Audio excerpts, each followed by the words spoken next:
Europe 1, 8h43. Ils sont là. Nicolas Canteloup avec Julie. La dramatisation. C'est presque de l'info, c'est la revue de presque de Nicolas. On passe au titre de l'actualité avec vous, Mathieu Béliard. Oui, ma chère Julie, nous sommes là. Nous sommes bien sur Europe 1. Europe 1 vous accueille, chers auditeurs. Beaucoup d'infos passionnantes ce matin. Retour en particulier des djihadistes. C'était l'enquête, vous l'avez entendu, du 8h. On parle de 800 djihadistes qui pourraient rentrer. Bon, on peut toujours en embaucher un à la préfecture de police de Paris, mais... il y en aura encore toujours 799 au chômage. C'est pas simple. L'autre info du jour, ce sont les radars. Les radars qui diront bientôt, si nous l'avons évoqué dans cette matinale ce matin sur Europe 1, nous l'avons évoqué, les radars qui diront bientôt si les automobilistes sont assurés ou pas. Et ce n'est pas fini. Ouais. Anissa Biden nous le confirmait hors micro. Bientôt, ils sauront même, les radars, si l'automobiliste flashé a trop de cholestérol, s'il soutient l'OM ou le PSG, pour qui il vote et si l'automobiliste trompe sa femme ou pas. Voilà, sympa, c'est sûr en tout cas que ça donne envie tout de suite de rouler doucement. Et puis un point météo avec Laurent Cabrol. Oh là là. Écoutez, je suis plutôt de bonne humeur ce matin.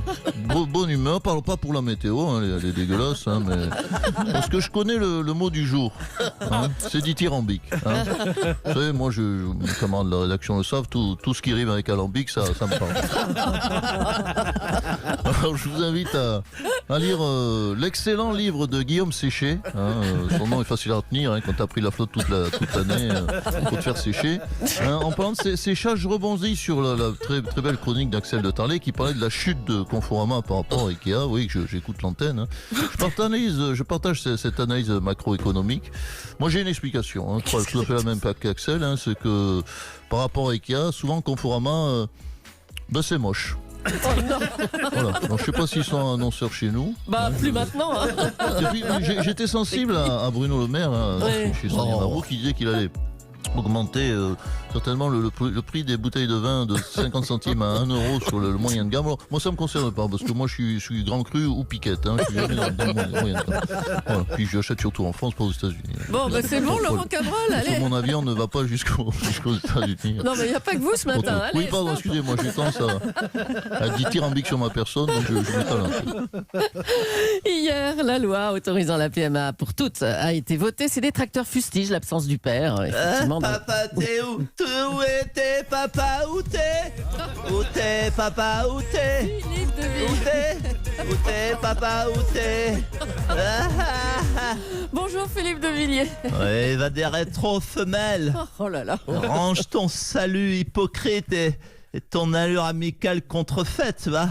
Ne trompe personne, toi qui as été Leclerc, un relais zélé de la propagande LGBT. Hein. Oui, à cause de vous, les médias gauchistes, ça y est. Hein, les gourgandines stériles et les goudous moustachus C'est reparti. peuvent commander des enfants. Hein, comme on commande des Playmobil. Mais où sera le père de ces enfants, hein? Où t'es, papa? Où t'es? Où t'es, papa? Où t'es? Mais c'est l'argument principal des opposants à la PMA. Maman, un papa, non maman.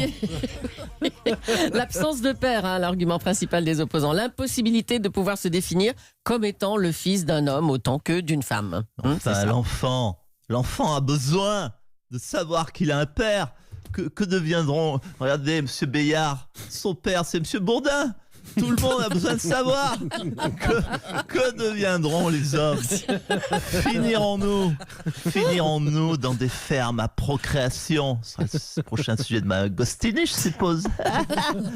Hein, on va finir dans des fermes à procréation, le sexe dans une treilleuse électrique, c'est ça, hein, afin de satisfaire le désir d'enfants de couples lesbiennes qui ne se rasent plus sous les bras. Oh, allez, on n'en est pas là quand même, arrêtez. Oh, ouais, vraiment, les poils sous les bras aussi, oui. Oui.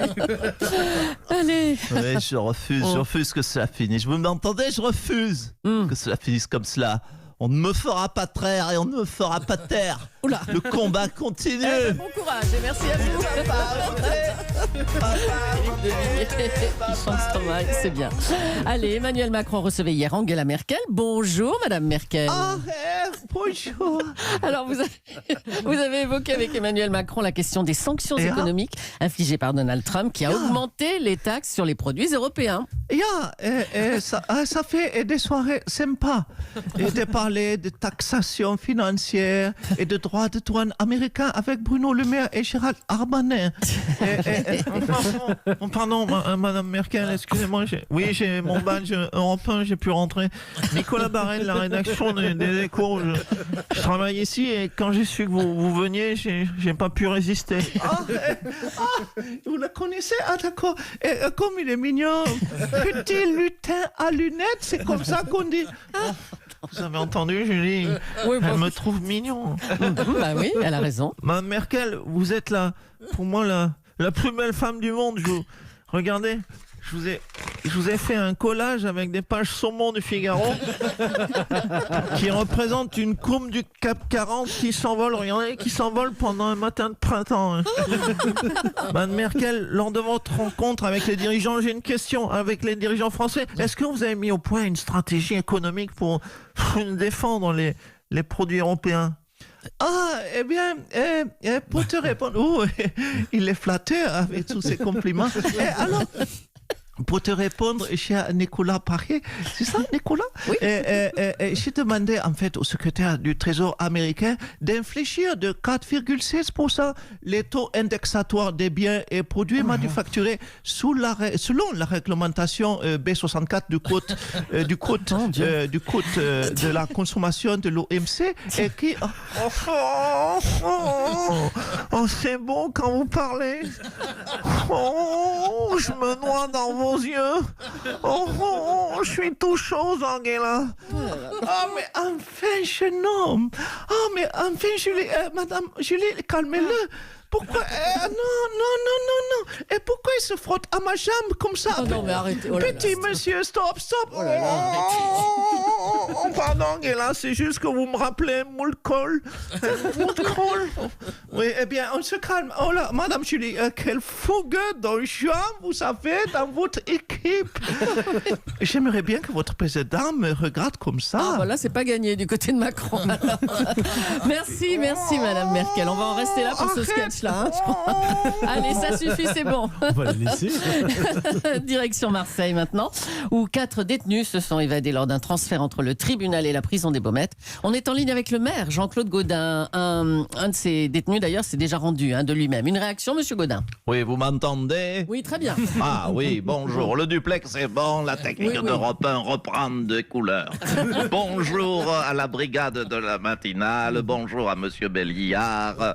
Bien sûr, mes premiers mots sont pour inviter à la plus grande prudence, vous l'avez compris, dans les rues de Marseille. Vous invitez la population marseillaise à la prudence, hein, c'est ça? Ah non, le contraire, j'invite les 3 détenus qui sont en liberté à la prudence. Ce sont juste des petits délinquants un peu chers et qui sont, a priori, d'après ce que j'ai compris, d'après leurs fiches, qui sont des débutants dans la délinquance. Donc je leur dis, si vous m'entendez, il y a des quartiers à Marseille qui sont des véritables coupe-gorge. Alors, il faut éviter le quartier du Panier. Après 17h, et même avant d'ailleurs. Il faut éviter absolument, si vous m'entendez, les 3 jeunes hommes, il faut absolument éviter les quartiers nord, le quartier de la Rose, éviter aussi le centre. Il n'y a que des pickpockets et je vous déconseille bien sûr les rues piétonnes. Là-bas, tu t'arrêtes de marcher, on te pique tes chaussures. Sinon, là vous avez l'image aussi, monsieur Béliard. Monsieur Béliard est plein d'images dans la tête ce matin et il vient de découvrir que son papa était monsieur Jean-Jacques Bourdonnais. Ça a été un choc pour tout le monde. C'est un choc. Mais sinon, vous l'avez compris, Marseille reste une magnifique cité. On est rassurés, monsieur Gaudin. Voilà, mon dernier conseil ces petits délinquants, rentrez aux Baumettes, les petits, c'est plus prudent. Merci Jean-Claude Gaudin. Et bonjour monsieur Collomb, il y a beaucoup de maires ce matin. En plus, Bruno Le Maire, tout à l'heure, décidément. Oui, effectivement, c'est une belle observation, madame Jules. Je vois que vous n'avez que ça à foutre entre les lignes. Bien, je C'est pas faux. Je vous ai entendu, assez de digression, nous allons finir à 9h10. Je vous ai entendu parler de Lyon et de la projection du film de Monsieur Martin Scorsese avec Joe Pesci, avec Al Pacino, avec Bob De Niro. Oui, je dis Bob De Niro parce que Monsieur Bayard dit Bob De Niro. Je ne dis pas Robert De Niro comme tout le monde, car tout le monde sait que Mathieu Béliard connaît bien Robert De Niro. Bob De Niro. Franchement, quel crâneur ce Mathieu Béliard. Et en plus, il veut faire croire à tout le monde que son père est Jean-Jacques Bourdin. Alors Gérard Collomb, vous avez été investi par La République En Marche pour les municipales de Lyon. Oui, je suis content. Je le dis, merci Emmanuel. Tu me retires une épine du pied. Merci pour moi, merci pour les Lyonnais. Et surtout, merci pour ma femme jeune. Elle va être contente, ma femme qui est jeune. Ah oui, il paraît d'ailleurs que toutes vos décisions sont prises en particulier, en partie par votre femme Caroline. Oui. Elle est oui, derrière vos décisions, voilà. Oui, vous butez beaucoup dans les phrases, Madame Julie. C'est pas grave. Ça Vous veut dire perdez la main un petit peu. Hein, Madame Julie. Enfin, le fait quand vous leviez à 5h du matin, vous étiez plus au point. Bon, bref. Oui, c'est ma femme jeune, vous l'avez dit, Oui. qui décide. Hein. Oui, je peux le dire à votre antenne, nous sommes assez proches pour que je vous le confie. C'est normal, elle est pleine de jeunesse, elle veut comment dire, parlons trivialement, bouffer la vie à pleines dents, ma femme jeune.